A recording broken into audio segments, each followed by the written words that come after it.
Bonjour à tous, avec l'aide de Dieu, nous allons étudier le Rambam, le 10e chapitre des lois de Mechira, les lois relatives à la vente. Perek Asiri Halacha Aleph. Mishanasu Achemachar. Celui qu'on a forcé jusqu'à qu'il a vendu un objet, quelque chose qui lui appartient, Mikar, et en échange, il a vendu par force, mais il a pris de l'acheteur l'argent de l'objet qu'il a vendu. À filou, même si la contrainte, on l'a forcé de manière très très forte, talou, on l'a pendu sur un arbre, jusqu'à qu'il a vendu, et bien mimkar. La vente est considérée une vente, ben mital, que ce soit qu'il a vendu un bien mobilier, ben bekarkao, que ce soit un bien qui est immobilier, le vendeur ne peut pas dire qu'il n'a pas vraiment voulu vendre, il ne veut pas se rétracter de cette vente, parce que on dit chez Mipne Onso, à cause de cette contrainte, Gamar ou Makne, il s'est résolu et il a transféré son droit de propriété sur ce bien. Et il s'est dit, bon, finalement, je prends de l'argent, je perds pas d'argent. Et donc, il a vraiment fait une vente. Il dit, même si l'argent, il l'a pas pris de l'acheteur devant des témoins, hein. C'est-à-dire, il y a des témoins qui ont vu la vente, mais ils n'ont pas vu que le vendeur a pris de l'argent de l'acheteur. C'est uniquement le vendeur que lui, il avoue, il dit, en effet, oui, j'ai reçu de l'argent. Eh bien, on dit que la vente, elle est valable. Et le vendeur, il peut pas dire, ah, c'est que l'acheteur, il m'a forcé à dire devant des témoins que j'ai reçu de l'argent, mais concrètement, il n'a pas reçu de l'argent. Mais on dit que la vente est considérée une vente. Et lui, il dit qu'il a reçu de l'argent. Bien, on lui fait confiance qu'il a reçu de l'argent et la vente est une vente. C'est la raison pour laquelle il massa moda kodem shimko. S'il a fait une déclaration avant de vendre, qu'est-ce que ça veut dire qu'il a fait une déclaration? C'est-à-dire qu'il a dit à deux témoins, sachez,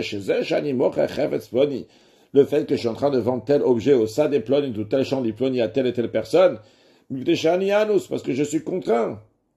Mais en vérité, je ne vends pas ça de mon plein gré. Dans ces cas-là, Reabim Kabatel, la vente est annulée, vu que le vendeur, il a annoncé, il a fait une déclaration clairement qu'il n'a pas l'intention vraiment de transférer ce bien, que ce soit bien mobilier ou bien immobilier. Va filouer kamashanim.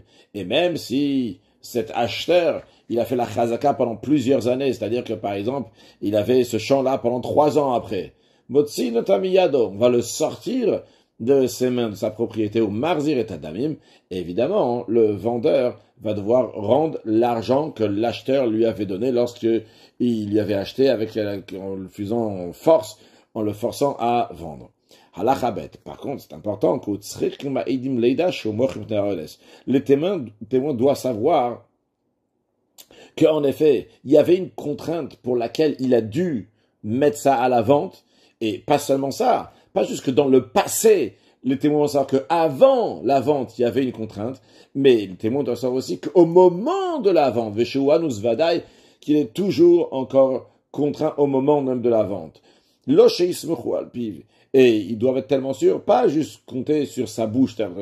Le vendeur, il dit, je vends ça par contrainte.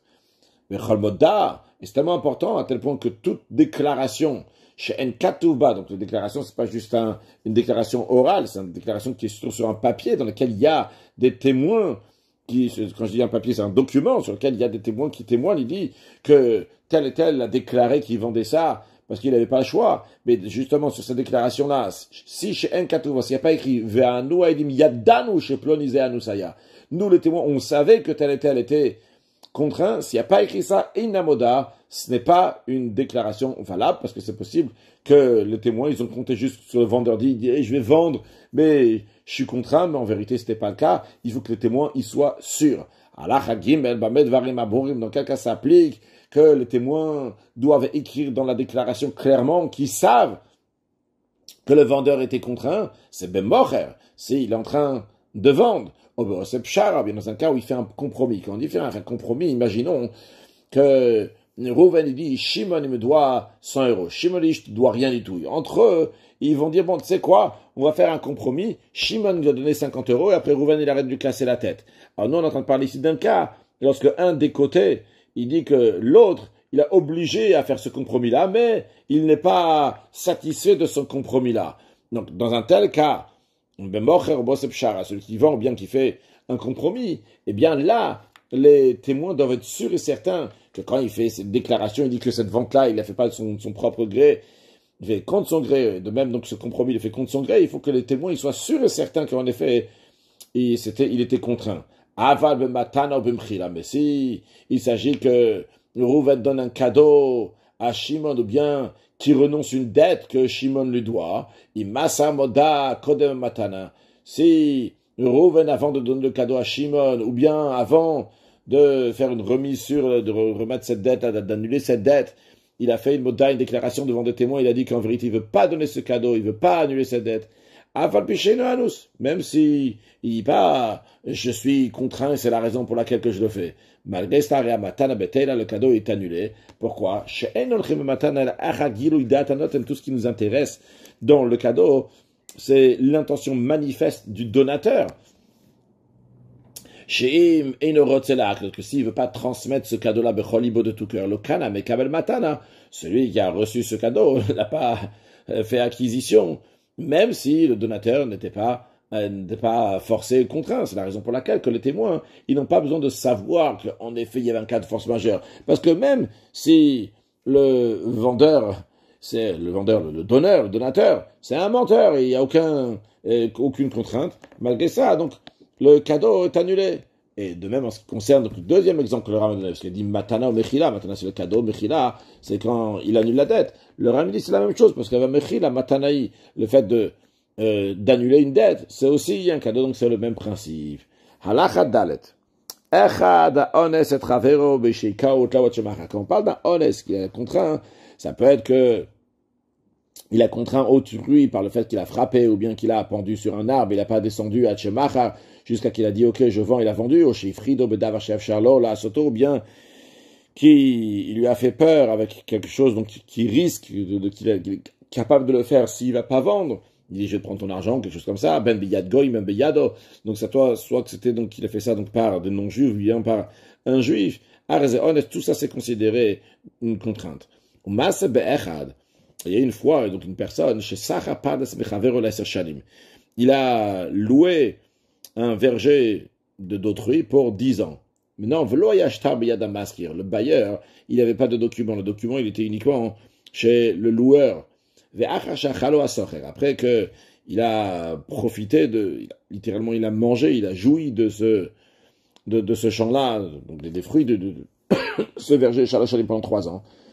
Et après 3 ans, ça s'appelle une chazaka, c'est-à-dire qu'on peut me dire que ça appartient à la personne, il n'y a même plus besoin d'un acheteur d'un document, évidemment il y a encore plein d'autres détails, mais en tout cas il y a 3 ans qui sont passés.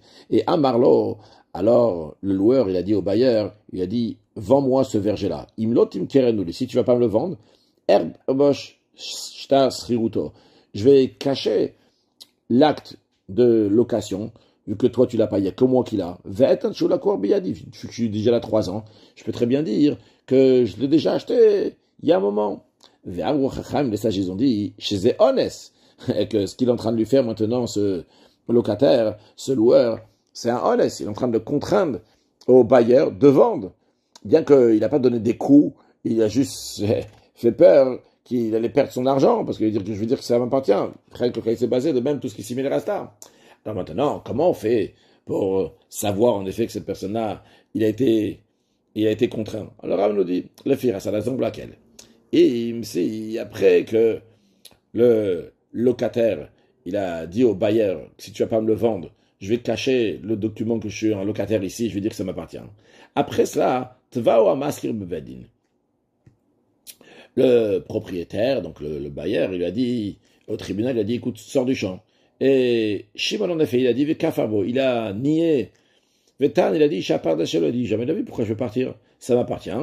Je l'ai acheté de ce bailleur-là déjà il y a 3 ans, et j'ai même joui de ce verger-là pendant 3 ans. Après, Masara Maskir Muda. Qu'est-ce qu'il a fait, le bailleur? Il a fait une déclaration devant des témoins, donc devant les témoins qui avaient au tribunal, et qu'ils ont vu que Shimon, il a dit que ça lui appartient. Quelle déclaration maintenant il fait le bailleur? Il dit à 2 témoins, il dit, sachez que Shimon, c'est vrai qu'il a nié, il a dit que ça lui appartient le champ, mais pourquoi il a fait ça? Vous savez pourquoi il a fait ça? Moi je vais vous dire, parce qu'il veut que je lui vende le champ. Et la preuve que c'est faux ce qu'il a dit, qu'il sera prêt à m'acheter le champ à plein pot, il va me payer l'argent du champ. Donc qu'est-ce qu'il a fait? Donc qu'est-ce qu'il a fait le bailleur? Il a dit au loueur, ok, très bien, je vais te le vendre. C'est ce loueur-là qui a nié au tribunal, qui a dit que ça ne s'appartient pas au bailleur. Eh bien, dans ce cas-là, donc la vente, elle est annulée. Pourquoi? Le bailleur, il a des témoins qu'il était contraint de vendre ce potager. C'est qui ces témoins-là? C'est les témoins que le locataire, le loueur de ce potager, a nié, de ce verger, pardon, donc a nié devant le tribunal. Et donc eux, c'est les témoins de la déclaration. C'est basé de même, dans tout cas similaire, que le loueur, il fait peur au vendeur que s'il ne veut pas lui vendre, il va lui faire du mal, et que le vendeur, il a fait une déclaration sur cette vente-là, eh bien, la vente est annulée. Halachae, dans quel cas ça s'applique que si le vendeur, il veut annuler, il doit faire une moda, il doit faire une déclaration avant, et s'il n'a pas fait la déclaration avant, la vente, elle est valable, parce qu'on dit, que, comme on a dit dans Halacha Aleph, que sûrement, il veut faire cette vente, parce qu'il ne perd pas d'argent. On parle be'anas, shareo khamsan. On parle donc d'un extroqueur, puisqu'il force le vendeur à vendre contre son gré. Mais j'ai fait un mochelim chez le birtsono. Ah, va la gozel, mais quelqu'un, il n'y a pas juste à extroquer, à forcer l'autre à vendre, mais il vole le champ vehurzak gazal, et cette personne-là, il est reconnu comme voleur. Après, il a acheté ce champ-là qu'il a volé. Le vendeur, il n'a pas besoin de faire une déclaration pour annuler la vente, comme expliqué dans la loi de Gzela, que si après la vente, il va dire qu'il a vendu ça, c'était contre son gré, eh bien c'est annulé, même s'il n'a pas fait de déclaration, uniquement dans un extroqueur ordinaire, que pas tout le monde est au courant qu'il a été contraint, alors à ce moment-là, il doit faire une déclaration. Mais quand on sait que c'est un voleur, tout le monde comprend qu'en effet, il n'avait pas le choix et il a vendu contre son gré. Halacha vav. Eide amoda. Les témoins de déclaration. Donc il déclare dans lequel il y a le propriétaire, il a protesté de cette vente-là, il n'est pas d'accord. Yeshlem lachton en natzembotom imkar. Ils peuvent eux-mêmes signer sur le document de vente, style de vente, chez Nimserala Mamoda Alav, sur lequel on a fait la déclaration, fait un peu carcroum, et il n'y a rien de grave, bien qu'ils sont sur le document de vente, eh bien, ça n'empêche pas que eux-mêmes, ils peuvent aussi être les témoins de déclaration. C'est-à-dire, imaginons donc qu'on a vu avant, que le vendeur, il vient chez les témoins et leur dit, écoutez, je vais faire la vente, mais sachez que cette vente-là, elle n'est pas valable du tout, je suis contraint. Et après, ils ont fait un document, un acte de vente. Et qui est-ce qui signe sur l'acte de vente? C'est les deux témoins devant lesquels le propriétaire a fait une déclaration qu'il a dit, sachez que c'est pas une vraie vente. Eh bien, malgré ça, c'est considéré donc des témoins de déclaration et on leur fait confiance. La philo amarlaem bifte anas. Et même encore plus que ça, si au moment de la vente, il a dit devant cet extroqueur, je l'ai vendu de mon plein gré, je n'étais pas du tout forcé. Areamoda Kayem, quand même, la déclaration est valable et la vente est annulée. Et malgré le fait que le vendeur, il a dit devant cet acheteur-là qu'il a forcé, et dit qu'il le vend de son plein gré, ça n'enlève pas la déclaration. Parce que Kshem Shana Soshim, de la même manière que cette personne, cet acheteur, il a forcé à vendre, Bloratson sans sa volonté, Kachanas Vacham Virtson il a forcé aussi à dire qu'il vend de son plein gré. Mais en vérité, c'est pas le cas. C'est pour ça, donc, la moda, la déclaration de protestation est toujours valable. De même si le vendeur, il a avoué devant les témoins qu'il a fait la déclaration, qu'il a reçu de l'argent de l'acheteur, mais quand est-ce qu'il a fait cet aveu? Après qu'il avait fait la déclaration, dans laquelle il a dit clairement qu'il va avouer devant eux qu'il a pris l'argent, mais en vérité, il n'a pas pris. Dans ces cas-là, il n'a pas le devoir de rendre de l'argent à l'acheteur, rien du tout. Contrairement, bien qu'en général, quand il fait une déclaration qu'il a le devoir de rendre l'argent, mais ici, dans sa déclaration, il a dit qu'il va dire, il va avouer qu'il doit de l'argent alors qu'il ne la doit pas. Car c'est cet escroqueur qui a forcé ce vendeur à avouer qu'il a reçu de l'argent. Les témoins, ils savent déjà qu'il a été contraint. Mais dans un cas où le vendeur, Mana Damuftem, il a compté l'argent qu'il a reçu de l'acheteur devant les témoins. Dans ce cas-là, évidemment, il a le devoir de rendre l'argent à l'acheteur, vu que les témoins, ils ont vu qu'il a reçu de l'argent. Halachachet, Eidu alav eide amimkar, si les témoins de la vente, ils ont témoigné, j'ai bité la moda, qu'au moment de la vente, il a annulé la déclaration, il leur a dit, sachez que j'ai fait une déclaration pour annuler cette vente, mais j'annule la déclaration que j'ai faite. Dans ces cas-là, Ria Moda Betel, la déclaration, elle est annulée, et donc la vente prend effet. Maintenant, Veimamar Leida Moda, s'il a dit, le vendeur, au témoin devant qui il a fait la déclaration, avant de faire la déclaration, il a dit, Heyuyod, sachez, kol kinyan shani lokeach levatel moda, toute kinyan, toute action de kinyan que je vais faire pour annuler cette déclaration. Au moda de moda, même si je vais faire une déclaration sur la déclaration, je vais faire une déclaration, la deuxième qui va annuler la première déclaration, sachez, kol batel, tout est annulé. La seule raison pourquoi je dis que j'annule la déclaration, à cause de la contrainte que vous savez que l'acheteur, il m'oblige à lui vendre, et c'est lui aussi qui m'oblige à annuler cette déclaration. Mais en vérité, j'ai pas du tout l'intention de transmettre mon bien à cet escroqueur. La vente est annulée. Même s'ils ont fait une acquisition, un kimas et kinyan, le vatel amoda, la derech beano, ils ont pour annuler donc cette déclaration, comme on l'a expliqué. Malgré cela, ça n'a aucune valeur. Comme on l'a déjà dit plusieurs fois, toute la notion de kinyan, c'est de faire passer d'un domaine à un autre, de prendre des choses qui sont dans le reshut arabim, dans le domaine public, et les faire passer à Kadosh Baruch Hu. Évidemment, lorsqu'un juif fait ça, il fait ça besimchav tu leva pas chas v'shalom, avec une déclaration qu'il veut pas le faire, mais au contraire, il déclare qu'il est content de faire passer tous les objets de ce monde-là à Kadosh Baruch Hu pour lui faire une demeure ici-bas et pour amener la venue de Mashiach. Now, une excellente journée.